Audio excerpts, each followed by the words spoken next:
Dahan-dahan, unti-unting lumapit si Kyle. Si Nico naman, hindi umatras hanggang sa maglapat ang kanilang mga labi.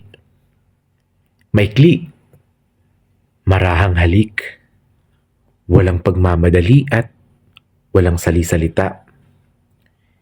Isang matamis na sandali na parang tumigil ang oras. Pagkabitaw ay pareho silang natigilan. Walang nagsasalita. Tahimik silang naglakad palabas ng bahay. Magkatabi man, pero walang imikan. Ngunit sa loob-loob nila, malinaw ang katotohanan. Pareho silang nagulat sa nangyari pero higit sa lahat ay pareho nila itong gusto.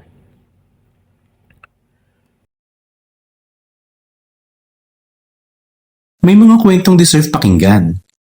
Kung bago ka pa lang dito sa Celeb Central, mag-subscribe ka na at samahan kaming buhayin ang mga kwentong puno ng damdamin at pag-ibig dahil baka ang maririnig mong kwento ngayon ay kwento mo na rin.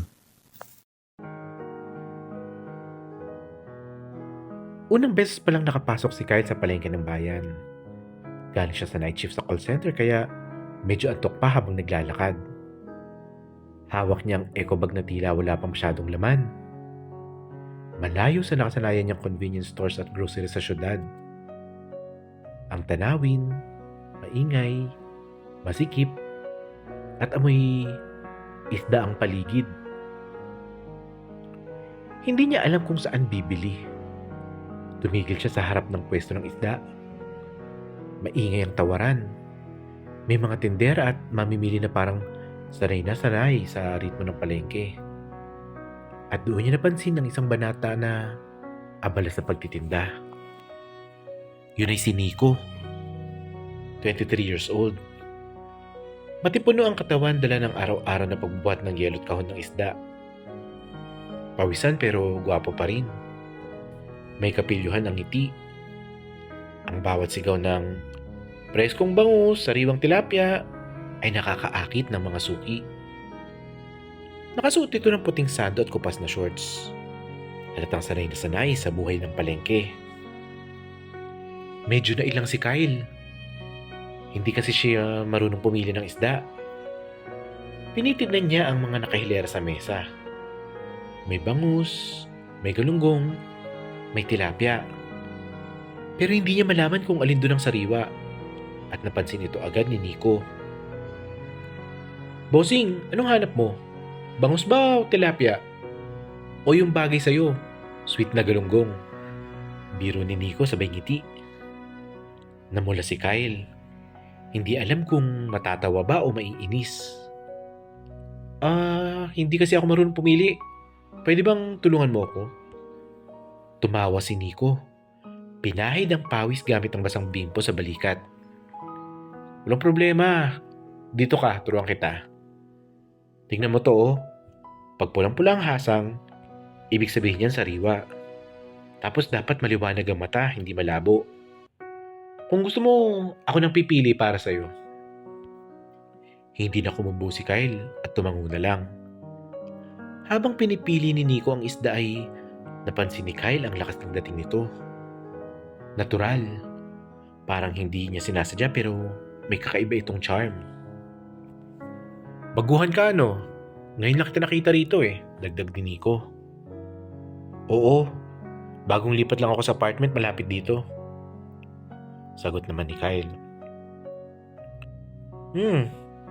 Mukhang galing kang night shift ah. Mukhang antok ka pa. Pero sige, ako nang bahala. Basta sa susunod, huwag kang bibili sa iba ha. Dito ka lang kay Nico. Napangiti si Kyle.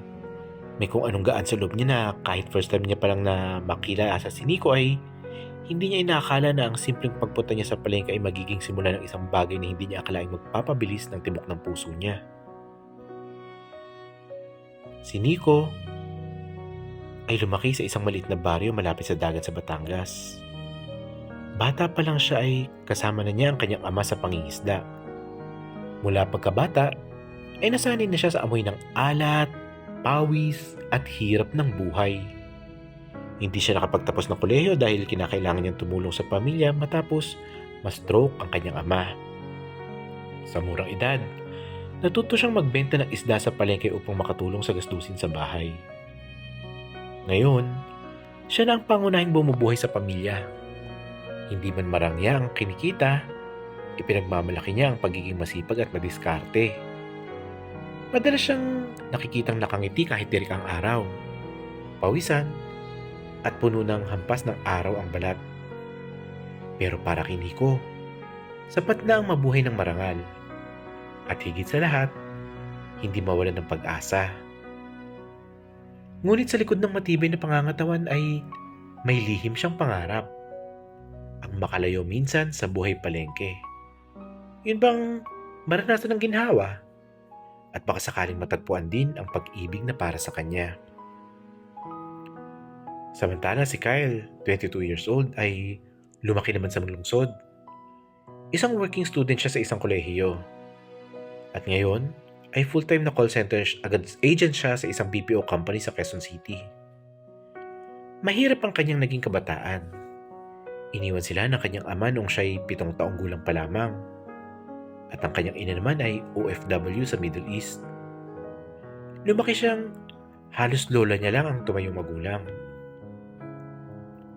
Dahil dito ay natuto siyang maging independent. Siya yung tipong tahimik, laging nagbibilang ng oras, at nagpaplano para makalampas sa bawat araw.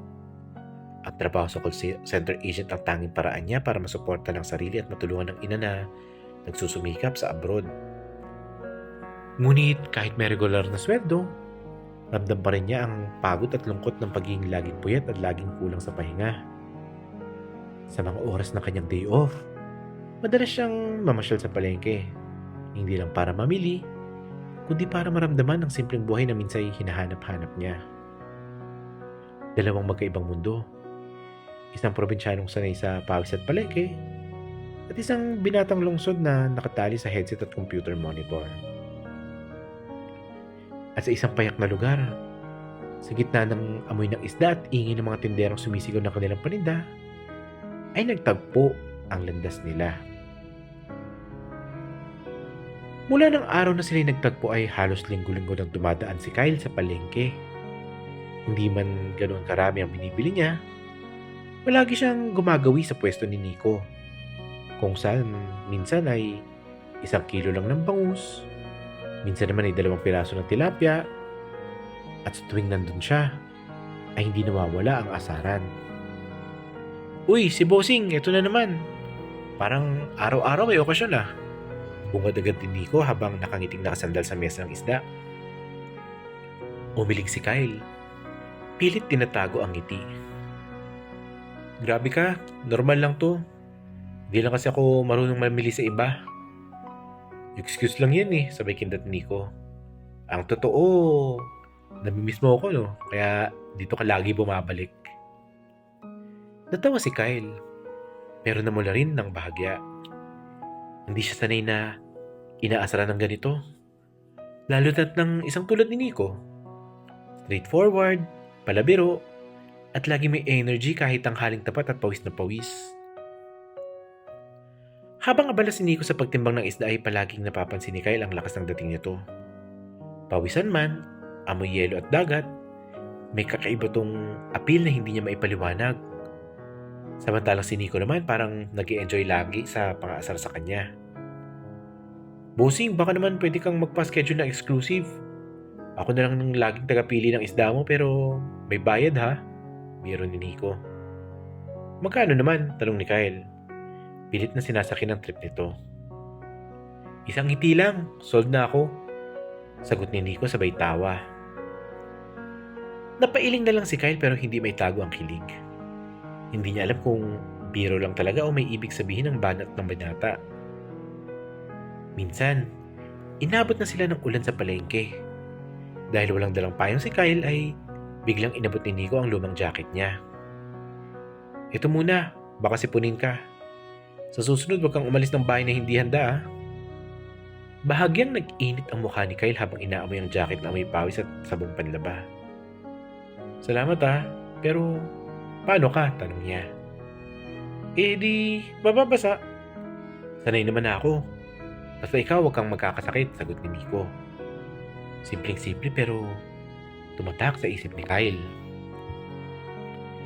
Parehong natahimik ang sandali hanggang sa mag-abot ng bayad si Kyle. Pero bago siya makaalis ay binulungan siya ni Nico. Kung may oras ka, balik ka dito. Hindi lang isda ang pwede kong ituro sa'yo. Napatingin si Kyle. Hindi sigurado kung biro ba yun o may ibang ibig sabihin. Pero dala ang ngiti ni Nico. Nagpagtanto niyang gusto niyang bumalik. Sa bawat pagbisita ni Kyle, lalong nagiging magaan ang loob nila sa isa't isa. Unti-unting nagiging higit pa sa simpleng tindero at suki ang turingan nila. Hindi man nila diretsong aminin, pero pareho nilang ramdam na may kakaibang simula nang namamagitan sa kanila. At ito'y nagsisimula sa gitna ng amoy ng isda, sigawan ng mga tindero na nag-aalok, at ang ingay ng palengke. Linggo ng umaga, maaga pa lang ay gising na si Kyle. Kahit galing sa puyat na trabaho, may espesyal kasi na dahilan. Bibisita ang kanyang mga magulang mula probinsya. Hindi niya alam kung anong eksaktong ihahanda. Pero naisip niyang makasarap at pinakapamilyar para sa kanila ay ang isang simpleng lutong bahay na may isda at gulay. Naglakad siyang muli papunta sa palengke. At sa isip-isip niya, sana andun ulit si Nico. Pagdating niya ay agad niyang nasilayan ng binata. Abala sa pagsalok ng tubig sa timba at pagpabuhos ng mga isda para manatiling sariwa ang mga ito. Ngumiti si Nico nang makita siya. Oh, balik agad. Mukhang nagugustuhan mo yung tinuro ko ha, biro nito. Medyo nahihiya si Kyle pero ngumiti rin. Actually, may bisita ako sa bahay. Dumating yung parents ko. Gusto kong may maihain kahit simpleng ulam. Agad na sumagot si Nico. Saktong-sakto may bago kong huli akong bangus. Bagay sa sinigang o paksiw. Gusto mo? O sige. Mabilis na sagot ni Kyle. Pero medyo nagdalawang isip siya. Nico. Tulungan mo naman ako. Hindi kasi ako marunong pumili ng gulay eh. Saan ba mura tsaka sariwa? Napatawa si Nico. Ayos, isda lang pala alam mong bilhin. Sige, samahan na kita. Ako na bahala magturo sa'yo. Bit-bit ang plastik ng isda ay naglakad silang dalawa sa loob ng palengke. Ipinakita ni Nico kung paano pipili ng tamang kangkong, kamatis at labanos. Pinapakilala pa siya ni Kyle sa ilang suki niyang tindera. Siya nga pala kaibigan ko, nakangiting sabi ni Nico habang kinakamayan ng mga suki. Si Kyle naman ay tila napapansin na pinagmamasdan siya ng mga tao. Pero may kakaibang sayang dala ng pakiramdam na ipinapakilala siya ni Nico bilang kaibigan. Pagkatapos ng pamimili, inalok ni Nico si Kyle. Saan ka ba nakatira? Ako na maghatid sa'yo para di ka mahirapan. Total, tanghali na't pauwi na ako. Alam ko nakarelate ka sa mga kwento dito. Baka naman pwede magpalamig sa'yo. Oo, ikaw. Sino pa ba eh? Dadalawa lang naman tayo dito. Pa-isang click naman ng subscribe button para una kang makakinig ng mga kwento namin. At syempre, kung nagustuhan mo, palike na rin. Salamat!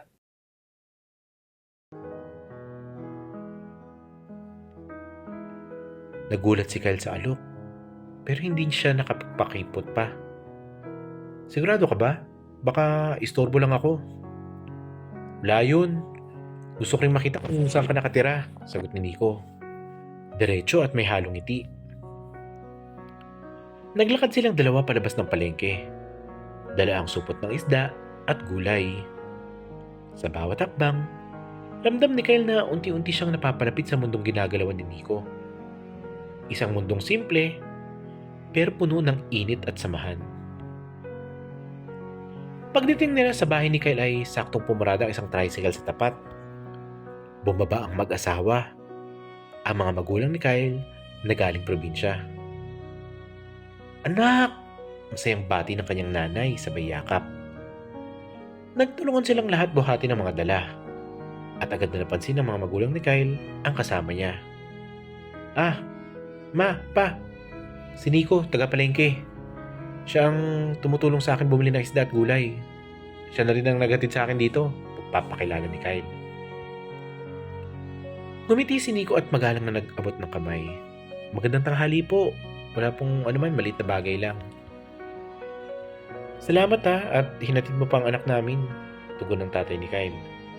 Bakas ang pasasalamat sa mukha. Mabuti ka palang kaibigan ng anak namin. Niyaya pa siya ng nanay ni Kyle. Nico, sumabay ka na sa amin kumain ng tanghalian at marami namang itong binili ni Kyle. Bahagyang umiti si Nico at umiling. Salamat po pero kailangan ko pong bumalik sa palengke, baka hanapin na po ako sa pwesto namin.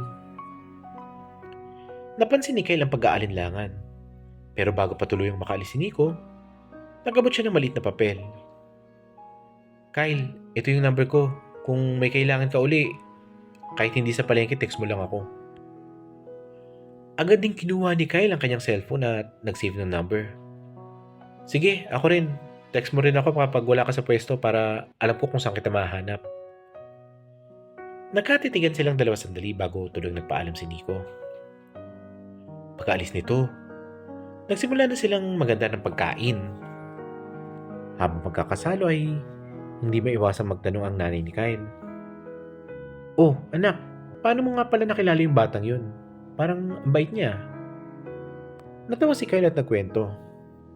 Sa palengke, ma. Siya yung nagbenta sa akin ng isda kahapon. Tinuruan pa niya nga ako kung paano pumili ng sariwa. Ngayon naman, siya na ang tumulong maghanap ng gulay. Napatingin ng tatay niya na may halong biro. Aba, parang malapit agad kayo ah. Mabuting tao siguro yun. Habang nagluluto ng sinigang na bangus ay nagsimula ring magbahagi si Kyle ng karanasan niya bilang call center agent. Ang mga puyat, ang stress ng gabi, at kung paano nakakapagod ang laging may kausap sa telepono na minsan ay galit pa. Pinakinggang ng mga magulang sabay sabing, kaya pala parang ang payat mo ngayon anak. Mabuti may nakilala kang kagaya ni Nico para may kasama ka rin sa mga araw-araw mong gawain. Napangiti lang si Kyle. Hindi niya masabi pero may kakaibang gaan sa loob niya nang marinig yun. Naging masaya ang araw na yun para kay Kyle dahil nakasama niya ang kanyang mga magulang at sa loob-loob niya ay nakuha niya rin ang number ni Nico. Pagkatapos ng pananghalian at kwentuhan kasama ang kanyang mga magulang ay humiga sandali si Kyle sa kanyang kwarto. Hawak ang kanyang cellphone ay napaisip siya kung dapat na ba niyang i-text si Nico. Medyo kinakabahan siya. Pero sa huli, ay nag-type siya ng simpleng mensahe. Salamat uli sa pagtulong kanina. Malaking bagay talaga yon. Ilang minuto pa lang ay nag-reply agad si Nico. Walang anuman. Buti na lang nakatulong ako. Kumusta kayo dyan? Masarap ba ang luto? Napangiti si Kyle sa kanyang kinahihigaan. Hindi niya akalaing ganun kabilis ang tugon. Oo, nagustuhan ng parents ko yung sinigang. Sabi nila, mabait ka raw, hehe. Grabe, di naman. Normal lang. Masaya lang ako na napagaan ko ang araw ninyo kahit papaano. May kakaibang init na dumaloy sa dibdib ni Kyle. Kaya naglakas loob siyang magtanong. Hindi ka ba nahihirapan sa palengke araw-araw? Ang hirap siguro tumayo buong araw. Sanay na rin, pero minsan nakakapagod din. Kaya minsan gusto ko rin ng kausap na iba. Yung hindi tungkol sa isda o presyo. Sabay tawa. Natawa si Kyle. Ramdam ang pagiging totoo ni Nico. Sige, ako na lang yung kausap mo kapag gusto mo ng ibang usapan. Libre lang ako, gabi-gabi pagkatapos ng shift. Sige, at ako naman libre tuwing tanghali pagkatapos ng palengke. Kaya text mo lang ako kahit anong oras. Nagtagal ang usapan nila ng halos 1 oras. Mula sa simpleng kamustahan, napunta sa kwento ng paborito nilang pagkain, mga lugar na gusto nilang puntahan, at pati na rin ang mga pangarap nila. Nagtapos ang usapan sa huling mensahe ni Nico. Kyle, salamat ha. Matagal-tagal na rin akong walang ganitong klase kausap. Sana bukas uli. Napangiti si Kyle sabay sagot. Oo, bukas ulit. Good night, Nico. Habang nakahiga ay ramdam ni Kyle na unti-unti nang nabubuong kakaibang koneksyon sa pagitan nila. Lunes ng umaga, maaga ring bumangon si Kyle para ihatid ang kanyang mga magulang sa terminal. Medyo mabigat ang pakiramdam niya kaya habang nakikita silang magpapauwi sa probinsya, pero kampante rin dahil alam niyang masaya silang naging pagbisita nito. Paglakad pa uwi ay bigla siyang napaisip, bakit hindi ko kaya subukan magtinda sa opisina? Natuwa naman yung mga office mates ko nung nagdala ako ng pritong bangus dati. Pwedeng dagdag kita na rin. At agad niyang naisip kung sino makakatulong sa kanya. Binuksan niya ang cellphone at tinext si Nico. Nico, pwede ba akong magpa-reserve ng ilang boneless bangus? Yung fresh ha? Kasi balak kong magbenta sa office bukas. Mabilis ang reply ni Nico. Ayos ha? Pero tingin ko gumagawa ka lang ng dahilan para makita ulit ako eh. May kasamang emoji na nakangisi. Napangiti si Kyle habang naglalakad. Ikaw ha? Bulong niya sa sarili. Seryoso ako, pang business to. Pero kung may extra ka pa dyan, sige na nga. Isama mo na rin. Sige, ako nang bahala. Pero hindi mo na kailangan pumunta ng palengke bukas. Ako na magdadala sa bahay mo pagtapos ng trabaho. Nagulat si Kyle. Talaga? Hassle naman para sa'yo yun. Hindi, mas gusto ko nga yun para magkabanding kita bago po pumasok sa trabaho mo. Panggabi ka, di ba? Di sakto. Kinabukasan 5:00 ng hapon dumating si Nico sa bahay ni Kyle. Dala ang mga sariwang bangus. Nakabalot pa sa malinis na yelo. Pawisan siya at halatang galing pa sa palengke. Pero may ngiti sa labi. Ito na, special delivery para kay Sir Kyle. Biro niya habang inaabot ang supot. Ngumiti naman si Kyle. Salamat, Nico. Sakto, ipipirito ko na yung iba ngayon. Dito ka na muna, sabayan mo na ako. Habang nagiinit ng kawali si Kyle ay nakaupo si Nico sa upuan malapit sa kusina. Pinagmamasdan lang siya nito. May halong biro at paghanga sa kanyang mga mata. Akalain mo, call center agent sa umaga tapos tindero ng isda sa gabi. Jack of all trades ka pala, sabi ni Nico, sabay tawa. Napailing si Kyle. Huwag mo akong lukuhin, hindi ako marunong magtinda. Pero seryoso, Nico, salamat talaga. Kundi dahil sa'yo, hindi ko maiisip to. Habang umuusok ng kawali at kumakalat ang amoy ng pritong bangus, nagsimula silang magkwentuhan. Mula sa mga simpleng biro hanggang sa mga pangarap sa buhay. Para bang natural na lang nang magkasama sila. Na parang matagal na sila magkakilala. At sa bawat tawanan at tinginan, unti-unting nagiging malinaw. Hindi lang bangus ang dinideliver ni Nico sa bahay ni Kyle, kundi pati ang isang bagay na matagal nang hinahanap ni Kyle. Ang isang taong makakasama at makakaintindi sa kanya. Habang kumakalat ang amoy ng pritong bangus sa maliit na kusina ay hindi mapigilan ni Nico ang titig niya kay Kyle. Simpleng shorts at puting t-shirt lang ang suot nito. Bahagyang pawisan dahil sa init ng kawali. Pero para kay Nico, may kakaibang dating ang simpleng anyo nito. Parang sanay ka magluto ah, biro ni Nico habang tumayo at lumapit sa gilid ni Kyle. Napatawa si Kyle sabay sagot, Naku hindi ah, kung hindi dahil sa YouTube tutorials baka sunog na to. Buti na lang may kasama ako ngayon para may kukwentuhan. Dumikit si Nico sa tabi ni Kyle. Braso sa braso. Habang pinagmamasdan ang isda sa kawali. Hindi sinasadya pero dama ni Kyle ang init ng katawan nito. Higit pa sa singaw ng mantika.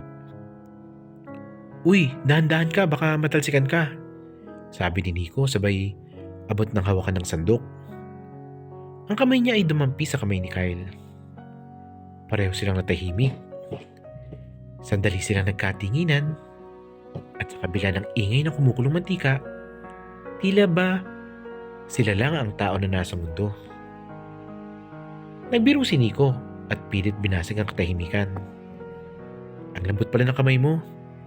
Halatang hindi sanay sa mabibigat na trabaho. Napangiti si Kyle. At ang kamay mo naman, halatang sanay na sanay sa palengke.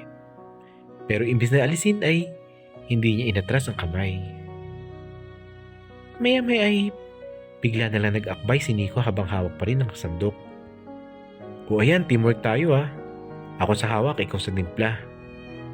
Natawa si Kyle, pero ramdam niya ang kakaibang kilig.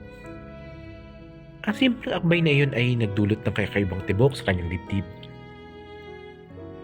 Nang matapos ang luto, nagsandok si Kyle at inilapag ang bango sa plato. Habang nag-aayos, biglang nagsalita si Nico. Ang sarap sigurong kumain kapag may kasama. Hindi lang dahil sa ulam kundi dahil may kasama kang kakain.